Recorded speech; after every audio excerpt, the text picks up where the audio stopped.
Welcome back, and now we are headed to the third lecture of a series by Vladimir Dotsenko. Thank you. Right, so we were talking about the relationship between cobar duality, Koszul duality, and quadratic duality, here I just have one little remark to make before we move on. So you can notice that I wrote bar-cobar, and then I only talked about the bar construction. Somehow there is also such a thing which is called cobar construction that goes in the other direction, that takes a coalgebra and makes out of it a differential graded algebra. And in some sense, it might be even simpler.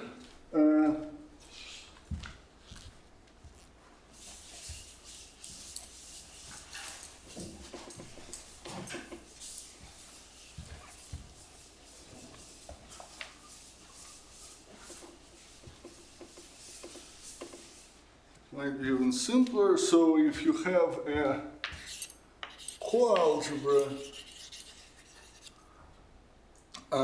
then what you can do, you can define the thing which is denoted often omega c, which is called, and it's called the cobar construction.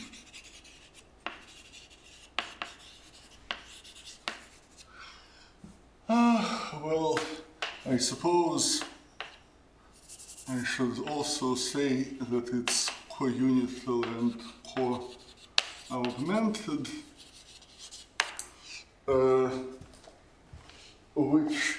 so for example, in the particular case of the bar construction, which is a coalgebra,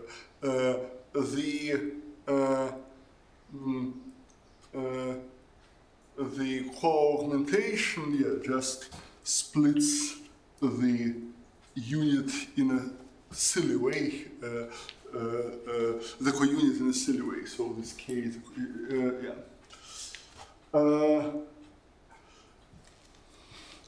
so and this cobar construction, it's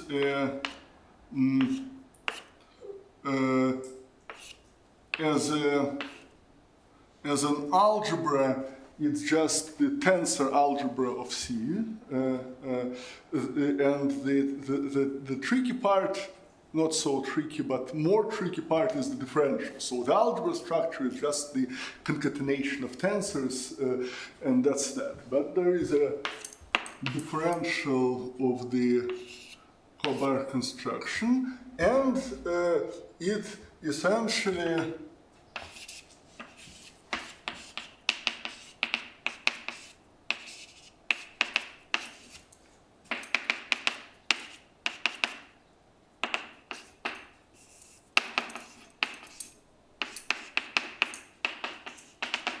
so simpler, meaning that it really scans these tensor factors and applies the coproduct in the coalgebra. So this means that you will have, so the coproduct goes from C to C tensor C, right? So it just makes this tensor product one longer altogether. And if you also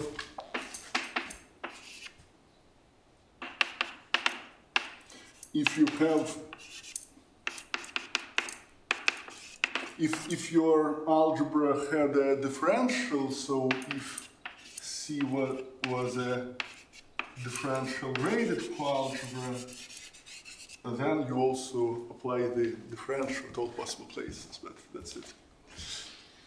I had a question. Yes. I met this naming like differential graded earlier on in my life, but I never really pays close attention what does it really mean. And Can Yes. you explain Yes, of course. what does it mean? Yes. So, in general, before we go into any technical details, differential graded algebra of any, or algebra, coalgebra of any kind, just means that you have some algebraic structure, you also have a chain complex structure, and those two structures are compatible in a certain way. So what does it mean, compatible in a certain way? So it means that, so differential graded algebra, this means that the differential of the product you can compute by the Leibniz rule.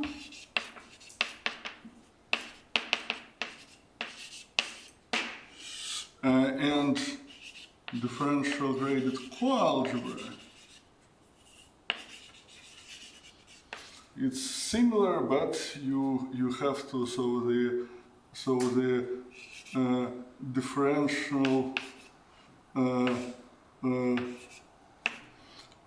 so you have, maybe I should write it better like this. You can apply the diagonal, the coproduct to dA, and it will be sort of d applied to the of A, but not quite d.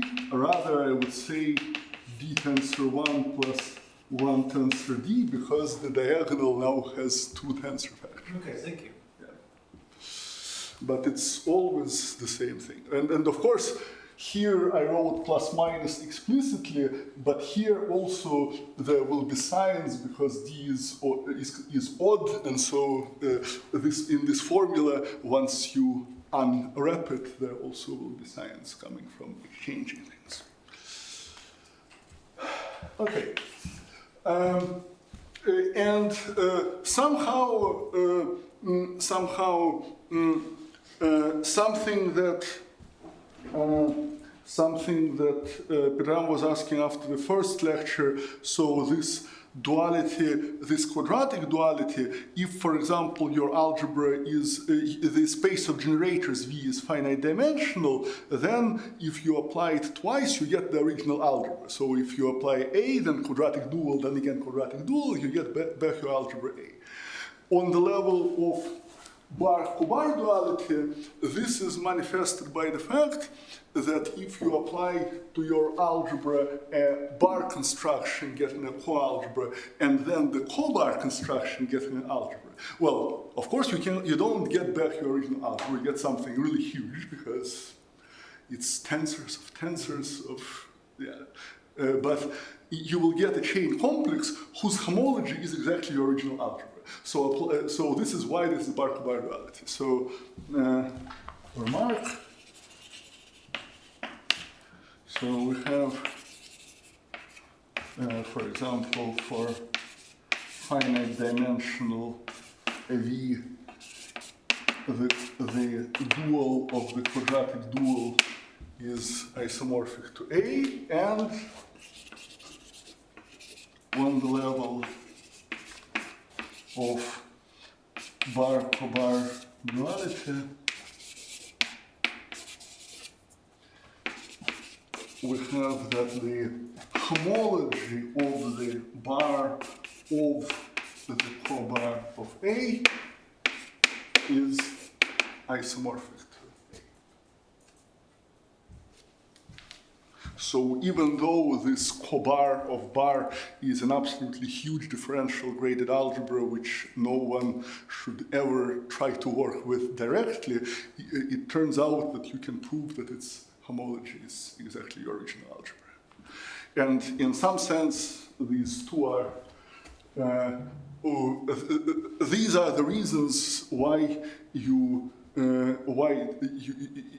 it's reasonable to think of it as some sort of duality, because applying twice, it's, well, at least it's some sort, in some sense, it's involutive. You apply it twice and you get the same. Okay, now let me see. That was one remark. While we still have this board, I want to make one more remark. suppose that, so suppose that A is, that the space of the relations are homogeneous. So, as I said before, so doesn't mean that they're all quadratic, but they are maybe, there are some quadratic relations, some cubic relations, some relations of degree 100, doesn't matter. All of them are homogeneous. Then the algebra A has an induced, and let me call it weight grading. So, because in our examples, in our main example, this algebra AQ, there was the grading on the space of generators that was would be important for us. But then there is also this grading just counting the number of generators. So when I say weight grading, I mean that the degree of elements of V are equal to 1, but it's when I emphasize weight as opposed to homological grading, because this is the kind of grading that does not create any additional science. It's just some extra bookkeeping device, if you want. And then you look at these formulas and you see that the bar construction also, on the bar construction, the weight grading also induces some grading because, well, the augmentation ideal is, so R is homogeneous and epsilon, sorry, let me see. A has an induced weight grading and augmentation kills everything of positive weight grading, positive weight, and the bar construction inherits a weight grading compatible with the differential.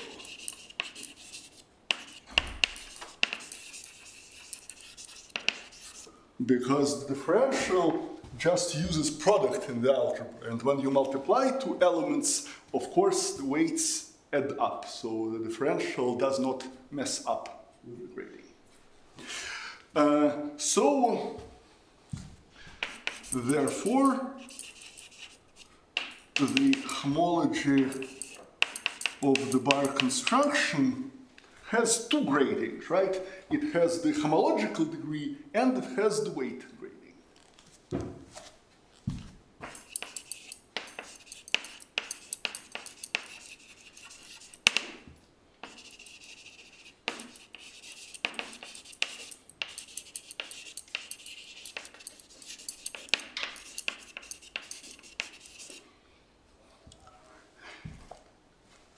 In addition to any kind of other grading that one may have in some specific situations. But here you have the degree which comes from the from homological degree, where this is of degree 1, this is of degree 2, this is of degree 3, and so on. And you have the weight grading, which counts the number of generators that we use. And it turns out that A is Koszul if and only if this homology is concentrated entirely on the diagonal, where the weight grading is equal to the homological grading.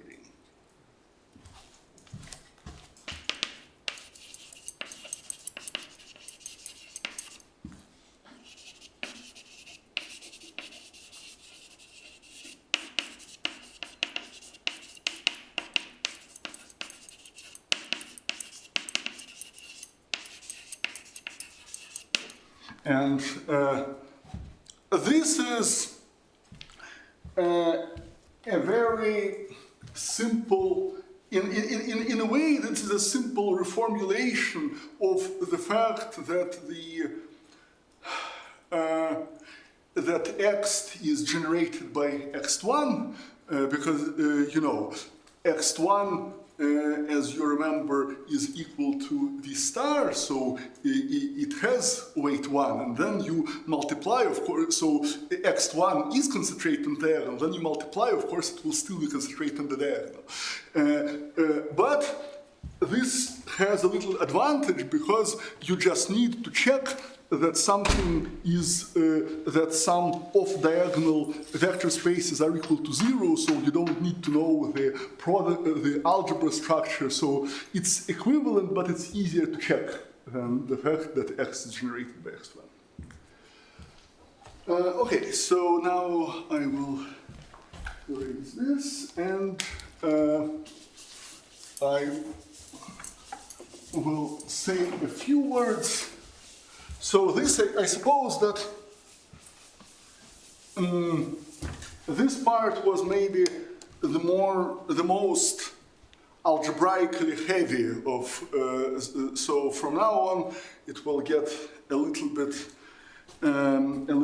easier to, a little bit more concrete. So I will start, I will say some words in the remaining 20 minutes or so, maybe half an hour, 25 minutes. I will say a few words about how, about some methods to checking that an algebra is Koszul, because somehow, so far,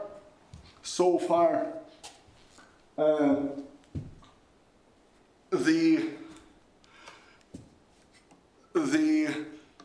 two methods that I told you about, checking that x is generated by x1, or checking that the homology of the bar complex is concentrated on the diagonal, requires both of these criteria, require one to compute homology of a very, very, very big complex, because you either need to compute the derived hom, for which you need the free resolution of the augmentation module, or you need to compute homology of the bar construction, which is made of tensors of the augmentation ideal. It's something big, right? We won't want to do that. We want something more accessible. And so, let me talk about methods of proving that an algebra is Koszul.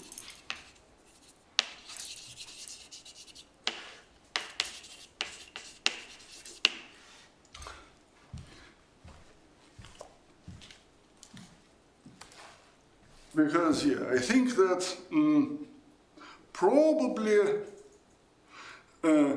both of the methods that I gave you, even if you take something very small, if you take sort of, I don't know, the exterior algebra on 3 generators, already for that, so the bar construction, so it will be so we take augmentation ideal, so it will be a tensor algebra of a 7-dimensional vector space, so whose components grow exponentially. So already that is not so easy to check. So the methods that I am going to mention in the remaining time are the following. So I will talk about the Koszul complex. I will talk about the Grobner or PDW basis, and I will talk about regular sequences.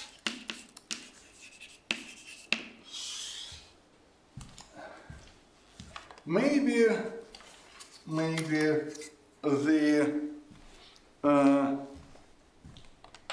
I will actually start with the last one, because it requires the least time to explain, and at the same, well, I have to admit, it's not very often that this method is useful. So somehow,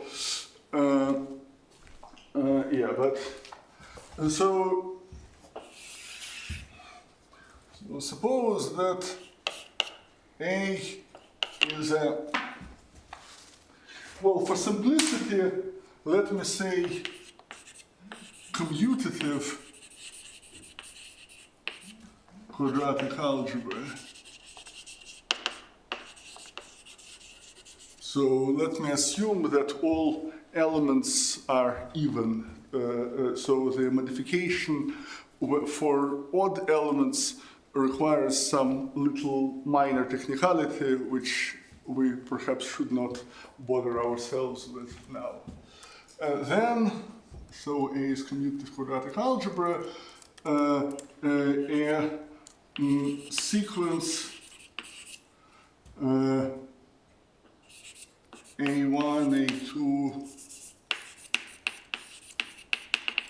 AM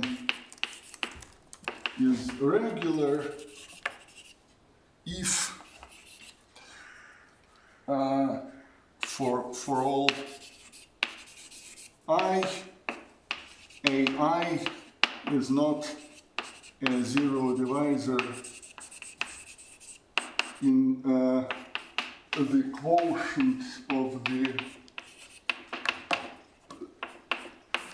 the ideal generated by the A1, AI minus 1. So A1 is not a zero divisor at all, A2 is not a zero divisor modulo A1.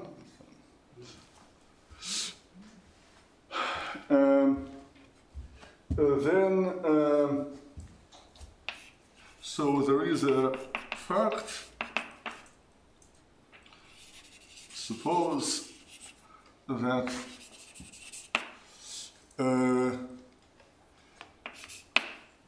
A is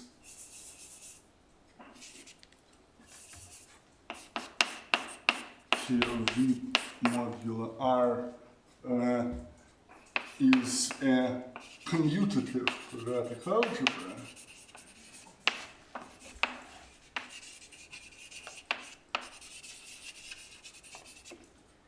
So we can write A as, we can take first the quotient by all the commutators, and then there are some other relations. Let me call them R1, RK, some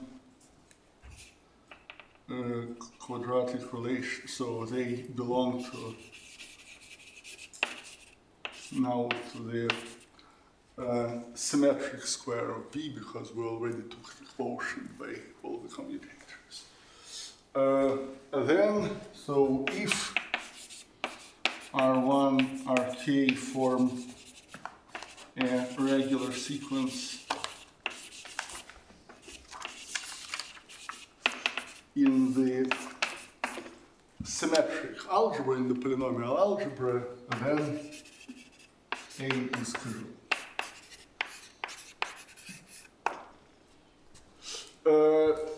So somehow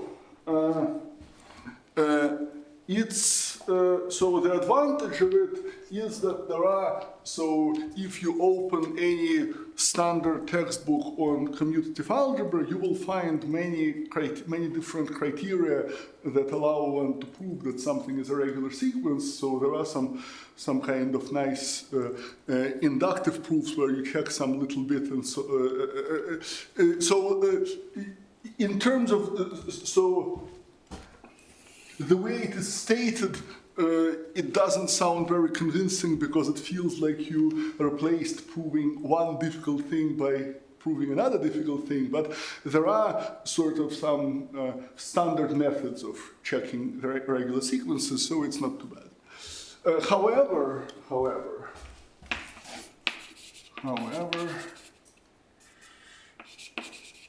this is rarely applicable.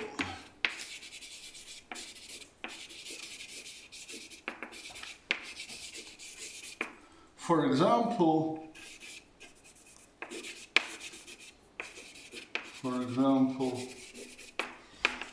if we go to our algebras, supercommutative algebras associated to quivers, then as long as the quiver, of course,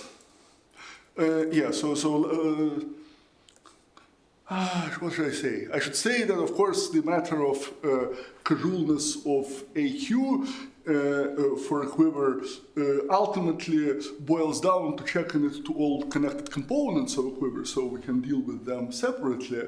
But if quiver is connected and the relations of AQ form a regular sequence, then the quiver has at most two vertices and also at most two arrows between them. So it's really almost never happens in the example we're interested in.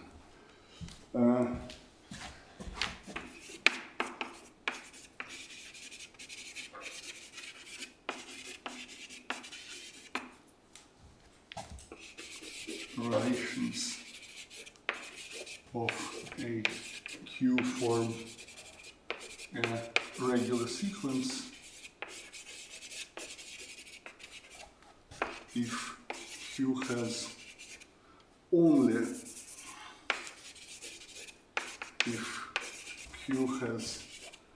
at most two vertices and at most two arrows between them. So it's really, so as an example,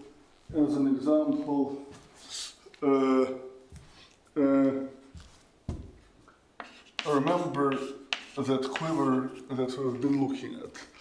It has relations A0, B0, and A0, B1 plus A1, B0.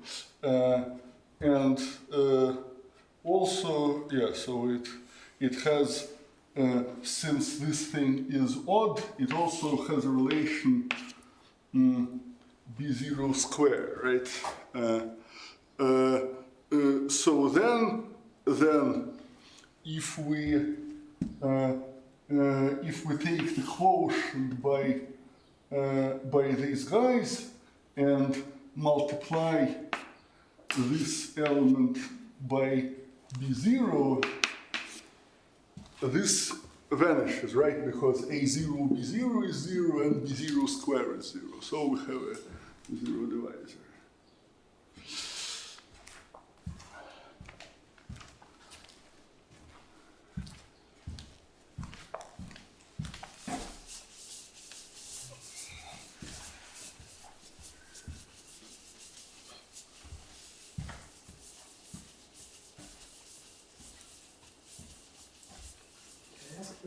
Yeah.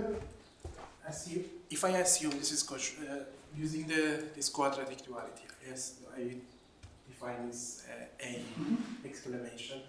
Isn't it easier to check this criteria there? Oh, so no. Okay, so if you take an algebra which is commutative, then its Koszul dual is not commutative; it's rather the universal envelope of the algebra. So this criterion only applies on one of the sides of the Koszul duality, and not always, because usually neither A nor its quadratic dual would be commutative. This is a rare situation. So if you take this quiver, then the story really applies. So for this quiver, relations of AQ form a regular sequence, and that's the easiest way to establish the Koszul property of this algebra, but that's a very rare situation. Okay. So now,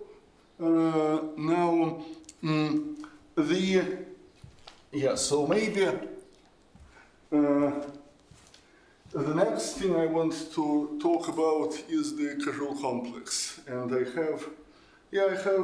we started at 10 past. Yes, so 2:55. Yeah, okay.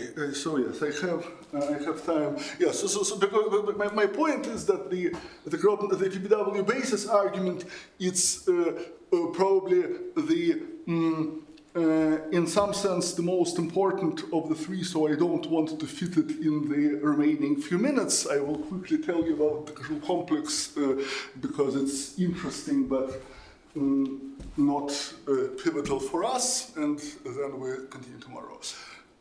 Right, so for the Koszul complex, there are too many things in the, so Jean-Louis Koszul was a very prolific mathematician, so there are many things that are called the Koszul complex, and what I am going to talk about is the following thing. So I'm going to consider a vector space which I form as follows. I take the tensor product of A with the linear dual of the quadratic dual of A. Why not? So from the point of view of just the quadratic duality, it's a little bit strange. But we remember the following thing, that the next algebra of K to K is the linear dual of the homology of the bar complex.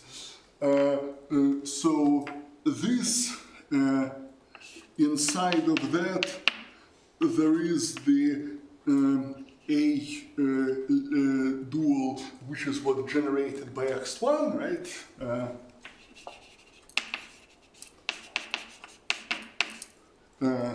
Inside X. And then, if you remember what I was telling you, on the level of the bar complex,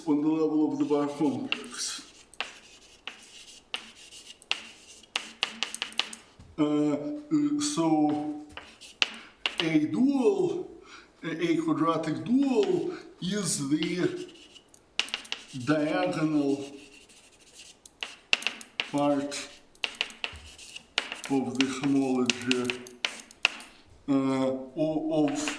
of this. So the bar construction has these two gradings, homological degree and the weight grading, and we look at what is concentrated on the diagonal.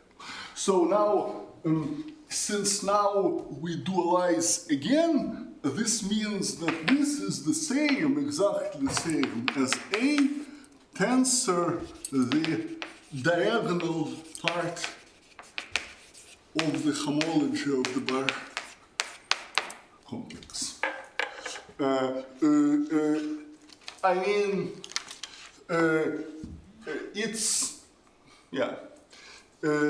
it's still useful to remember that it has this meaning, but I don't know. I think that it's better to keep all these connections in mind.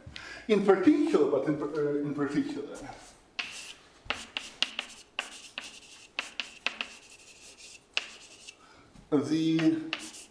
this guy is a coalgebra. Since it's the diagonal part of the homology bar complex, also because it's so we have this algebra with extra homogeneity that allows us to dualize without a problem, and the linear dual of an algebra is an honest coalgebra. And we can do the following.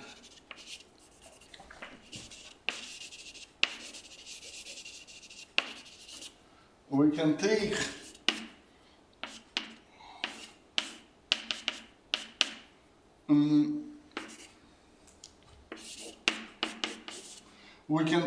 the part which is so the here we have the n, so it's the diagonal part, so it doesn't matter if we're talking about homological degree, weight grading, so it's something where we use tensors of length n. So then we can map it into a tensor v tensor a exclamation mark dual n minus 1. So this is part of the coproduct. So the coproduct that takes something of weight, part of the coproduct that splits out thing of weight 1. Because n in general splits into many things, k and n minus k. We can in particular project to the part where k is equal to 1.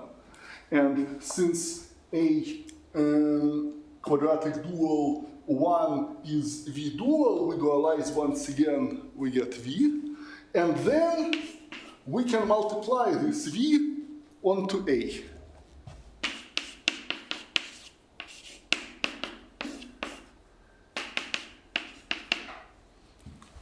So out of these two maps, the coproduct in the linear dual, the quadratic dual, and the product in A, we get this composite map that takes something here and just decreases this n by 1.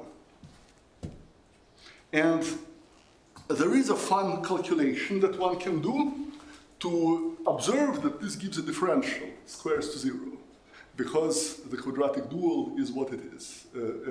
It's a very simple calculation. I won't do it now, but so this defines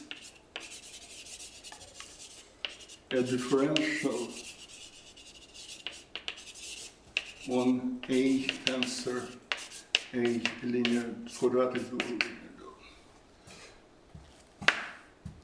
And so this vector space, this tensor product equipped with this differential, is called the Koszul complex of A.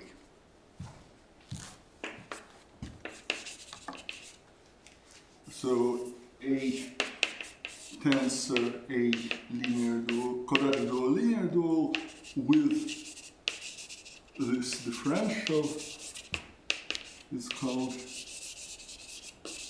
the Koszul complex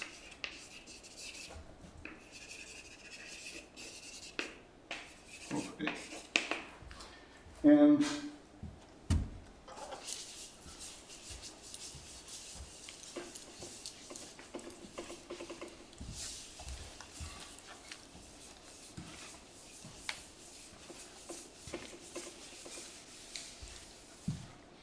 an important theorem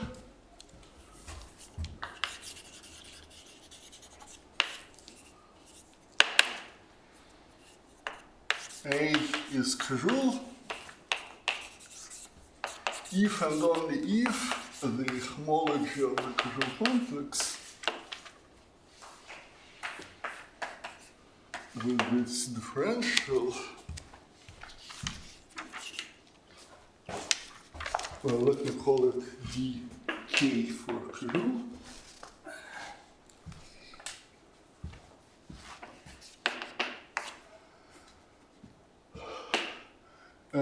is concentrated in degree 0, and in degree 0 it's always the in degree 0 and is the ground field. That all the higher homology vanishes. So let me give you an example.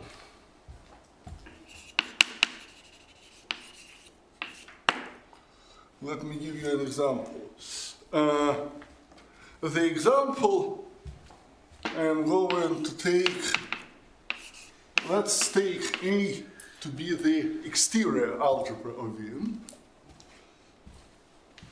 Then, so that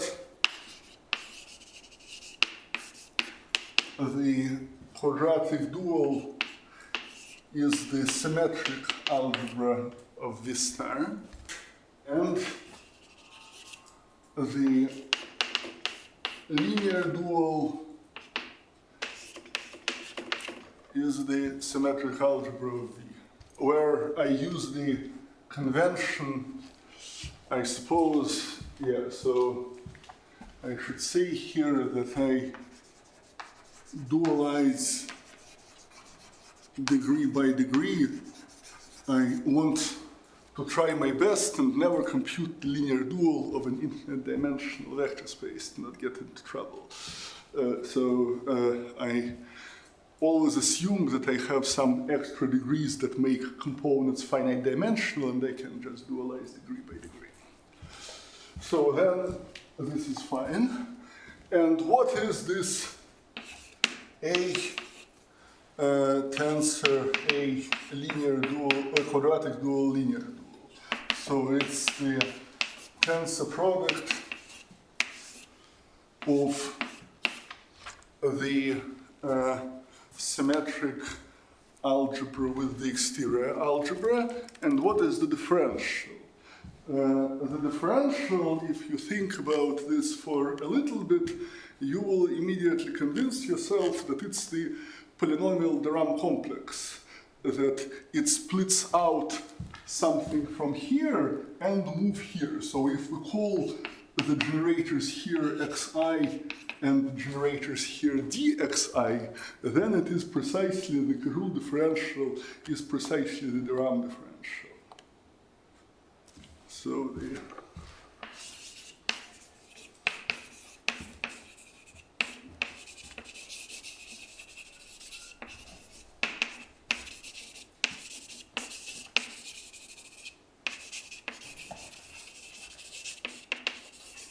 and this, of course, since the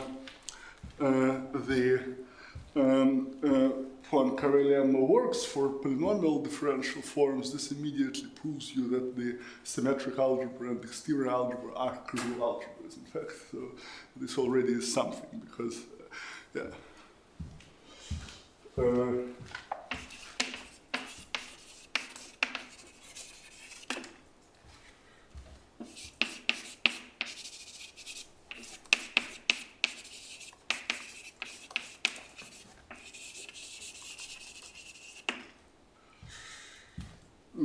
I think it's reasonable to stop here, and then tomorrow we will talk about PBW bases, and somehow we'll understand as much as we can about these quiver algebras, and also discuss how the fact that they are Koszul is useful for DT invariance.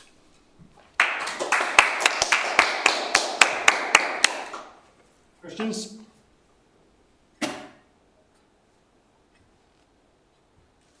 Okay, so let's thank Vladimir again.